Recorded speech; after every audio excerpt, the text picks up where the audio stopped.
¿Jesús llamaba a Dios Allah? Pues no. Allah es la palabra árabe para referirse a Dios, que en la tradición abrámica es uno y único desde el siglo III antes de nuestra era. Es decir, es una palabra árabe y Jesús no hablaba árabe, sino arameo. Lo que ocurre es que ambos idiomas tienen aspectos homofónicos porque pertenecen a la misma familia de lenguas que es la semita o semítica, ¿no? Junto con otras lenguas como el hebreo o el acadio. Por ejemplo, en el relato de la crucifixión, el autor de Marcos 15:34 pone en boca de Jesús el primer verso del Salmo 22 como Eloi, Eloi, que es una posible vocalización local del arameo común Elai.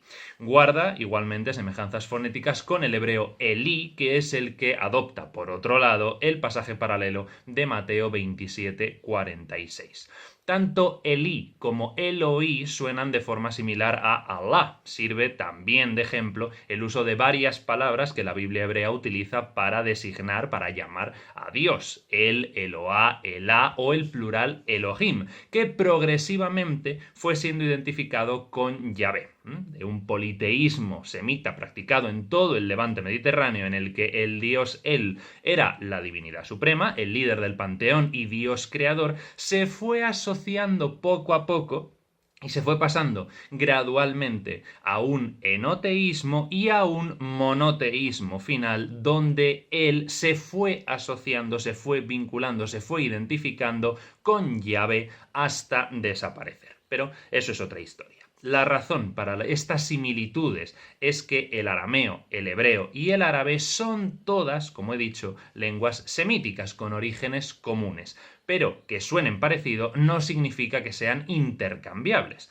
Jesús no hablaba árabe sino arameo, que en su época era la lengua vehicular tanto en Judea como en Galilea. El abandono del hebreo tuvo lugar progresivamente desde el siglo VI antes de la era común, desde que el pueblo de Israel cayó bajo dominio del imperio persa, cuya lengua franca en la parte occidental del imperio era precisamente el arameo. Entonces Jesús habló en todo momento arameo, tanto en su uso normal en la vida cotidiana como vehículo de su predicación, y no solo en Galilea, sino también en Jerusalén, donde la mayoría de la población tenía el arameo como lengua materna.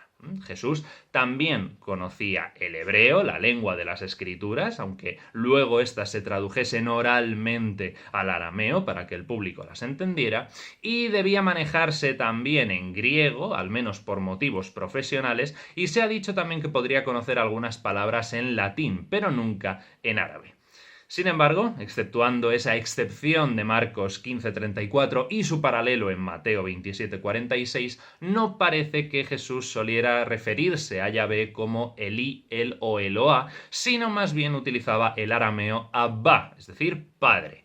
Esta palabra la utilizaban las personas mayores para referirse tanto a sus progenitores como a los maestros de sabiduría. Es un término empleado por los adultos que sabemos que utilizaban otros judíos piadosos de su tiempo para referirse a la divinidad, que denota un gran rango de familiaridad, y sabemos también que Jesús lo usaba mucho más frecuentemente que cualquier otro rabí de su tiempo del que tengamos noticia. Pero de nuevo, el arameo Abba no es lo mismo, ni mucho menos, que el árabe Allah. Hasta aquí el vídeo de hoy. Gracias por vuestra atención. Nos vemos la semana que viene. Chao, chao.